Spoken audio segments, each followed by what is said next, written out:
Hello बच्चों, let's read this question. So this question says the strain stress curve of three wires of different materials are shown in the figure. P, Q, R are the elastic limits of the wire. The figure shows that. Okay, आपको देखिए यहाँ पर four options given कर रखे हैं. आपको यहाँ पर बताना है कि कौन सा स्टेटमेंट क्या होगा, आपको यहाँ पर ट्रू होगा. ठीक है. तो चलिए इस क्वेश्चन का की कॉन्सेप्ट आप क्या लिख सकते हैं. The key concept of this question. इस क्वेश्चन को बच्चों देखिए की कॉन्सेप्ट आप लिख सकते हैं यहाँ से. आपको स्ट्रेस स्ट्रेन का देखिए यहाँ पर कर्व गिवन कर रखे हैं. तो अब इस क्वेश्चन का की कॉन्सेप्ट क्या लिख लीजिए. Stress strain curve. ठीक है. Stress strain curve. ठीक है. ये कर्व आपको क्या क्वेश्चन में क्या कर रखे गिवन कर रखे हैं. ऑलराइट. तो चलिए देखिए इसका स्टार्ट करते हैं. देखिए बच्चों, फ्रॉम द हुक्स लॉ से हम ये बता सकते हैं कि जो स्ट्रेस होता है, स्ट्रेस इज प्रोपोर्शनल टू किसके होता है, स्ट्रेन के प्रोपोर्शनल होता है. ठीक है. और हम ये लिख सकते हैं कि अगर हम इस प्रोपोर्शनलिटी साइन को हटाते हैं, ठीक है, तो स्ट्रेस इक्वल टू क्या होता है, यंग्स मॉडुलस टाइम्स आपका कितना हो जाता है यहाँ से स्ट्रेन हो जाता है. ठीक है. और यंग्स मॉडुलस देखिए किसके इक्वल होता है, आपका स्ट्रेस डिवाइडेड बाय स्ट्रेन के इक्वल. ठीक है. This is our Young's modulus. ये क्या होता है, आपका यंग्स मॉडुलस होता है. ठीक है. Stress by strain. ठीक है. तो जिसका वाई जितना ज्यादा होगा हम बता सकते हैं वहां पर कि आपकी इलास्टिसिटी यहाँ पर आपकी क्या होगी, ज्यादा होगी. ठीक है. अब क्वेश्चन में देखिए आपको ग्राफ दे रखा है. ठीक है. Graph is plot between stress strain and stress. ठीक है. यहाँ पर वाई एक्सिस का लॉन्ग क्या आपका स्ट्रेन है. ठीक है. और यहाँ पर क्या आपका स्ट्रेस, ये आपको क्वेश्चन में गिवन कर रखा है. ठीक है. तो देखिए बच्चों, आपको यहाँ पर तीन डिफरेंट क्या दे रखे हैं, कर्व दे रखे हैं, तीन डिफरेंट मटेरियल्स के. ये पी क्यू और एक क्या आपका आर है. Alright. This is P, this is Q and this is R. Alright. तो बच्चों देखिए, अगर हम यहाँ पर से इलास्टिसिटी को क्या करें, कंपेयर करें. ठीक है. तो देखिए यहाँ पर आपका ये तो आपका स्ट्रेस, ये आपका क्या दे रखा है. देखिए यहाँ से मैं लिख सकता हूँ वन ओवर वाई कर दूं. अगर मैं क्या कर दूं, वन ओवर वाई.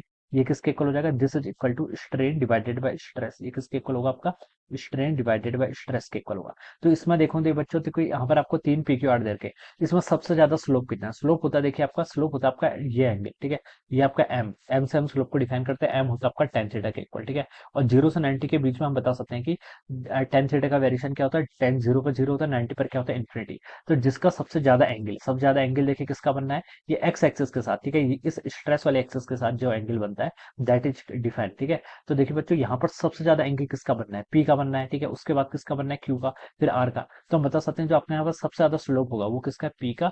उसके बाद किसका है, क्यू का. उसके बाद किसका होगा, आपका आर का. ठीक है. तो ये आपको यहाँ पर से स्लोप पता चल गया. ठीक है. और हमें पता है देखिए, ये यहाँ से अगर ये स्ट्रेन बाई स्ट्रेस, ये आपका क्या बताता है, this is telling us one over Y. ठीक है.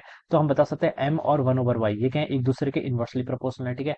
तो अगर स्लोप का रेशियो, अगर हम स्लोप का ऑर्डर ये है, तो यंग्स मॉडुलस का ऑर्डर हम यहाँ से क्या लिख सकते हैं, पी.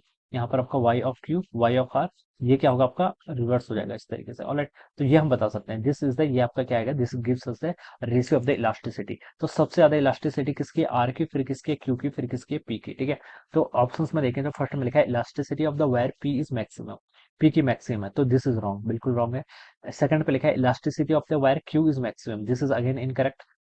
थर्ड पे लिखा है tensile strength of R is maximum. Tensile strength of R is maximum. Tensile strength के रिगार्डिंग तो हमें यहाँ पर हिंट ही नहीं गया. ठीक है. टेंसाइल स्ट्रेंथ होता है कि जिस पर ये आपका क्या करने लग जाए, ब्रेक करने लग जाए. ठीक है. तो उसके रिगार्डिंग कोई हिंट नहीं, तो बता नहीं सकते. फोर्थ पे लिखा है none of the above is true. तो ये वाला स्टेटमेंट ट्रू होगा. ठीक है. कौन सा, फोर्थ वाला. तो हम क्या लिख सकते हैं यहाँ से, option 4 will be the correct answer of this question. Alright. So I hope you are understood this concept. All the best and thank you so much.